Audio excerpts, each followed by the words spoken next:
Hello and welcome to Stretch Your Language.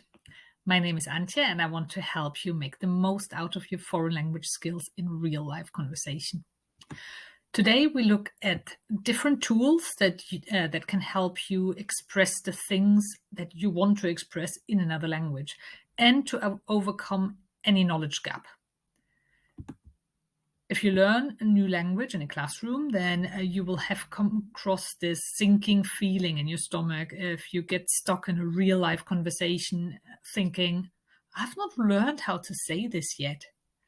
So rather than freezing and then just not knowing what to say anymore, this short video will show you some strategies and tools that you can use to close this gap.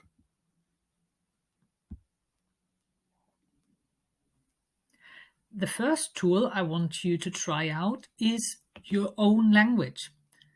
In language lessons in school, we get the idea that we need to be purist about speaking. You either speak one language or you speak the other. In real conversation, there's no reason for that. Mixing languages, or code switching as it is called, is absolutely allowed. There's nothing wrong with it. Firstly, you keep the conversation going without being awkward. And secondly, your conversation partner might even know the English word. Even if they don't speak any English, there's a chance that there's a similar word in the target language. Most European languages have common roots. You never know. Just give it a try. I know they're false friends. False friends are words that sound like they could have the same meaning, but they don't. For example, the word flash in English is the same as lightning, while Flasche in German means bottle.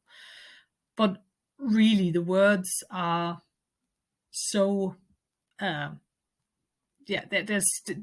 meanings are so different, and in a real conversation, the context would usually lead to confusion if you use the wrong word, which means that there are more questions.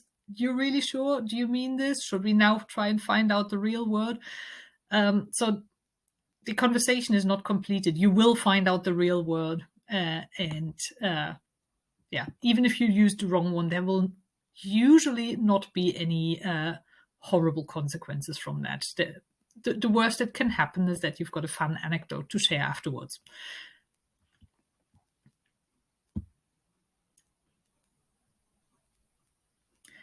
Sometimes, if you don't know a word, you just type it or speak it into Google, and voila, no more hassle with foreign language conversations.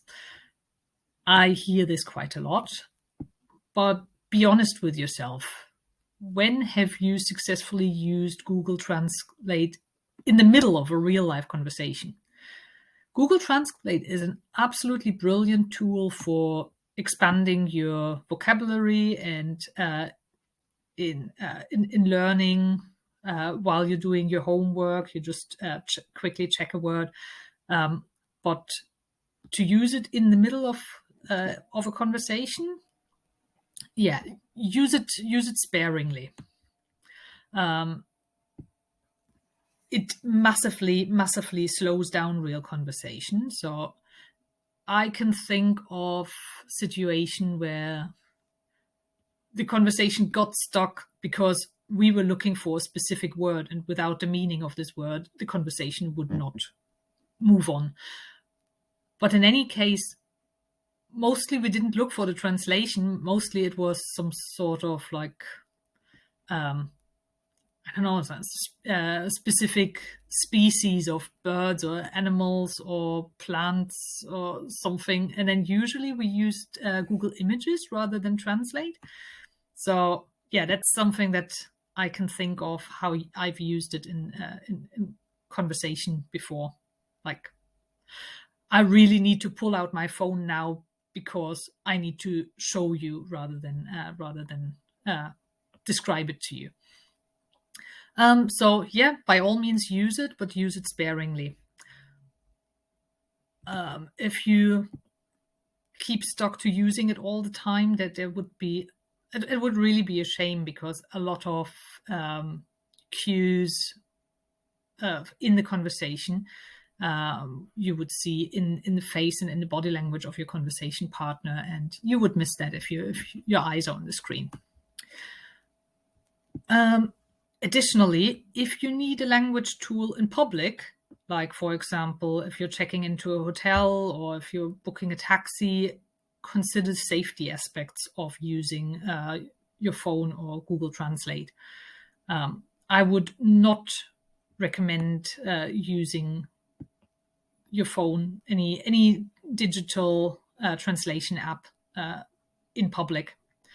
Same goes for checking on Google Maps.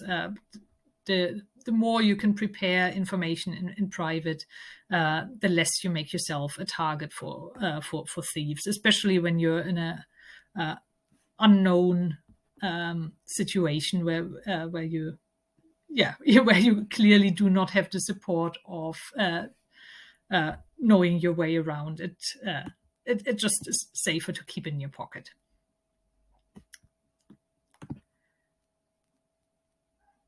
There's a lot better low-tech solution for that.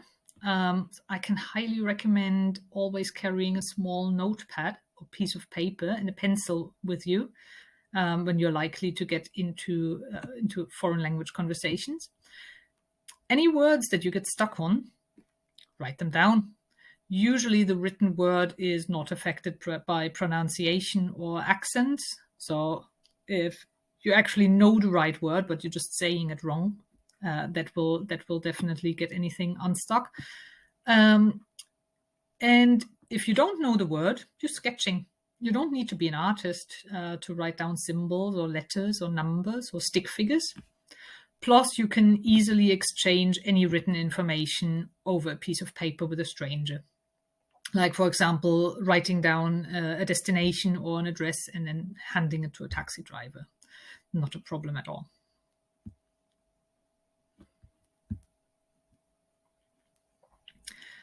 I hope that these strategies help you over some gaps in foreign language conversations. And if you're planning to go abroad to a country where you speak none or very little of the language, consider signing up to my Conversation Survival Kit. In this online course, you will learn to efficiently and confidently communicate in foreign language interactions, and I'll help you to prioritize the important information or messages and reduce the risk for misunderstandings. I'll also guide you through a checklist that you can make for your own trip. It's a checklist of words and phrases that are specifically relevant for you and for your own trip. So if that's something that might be useful to you, sign up now by using the link in the description. Hope to see you soon. Bye.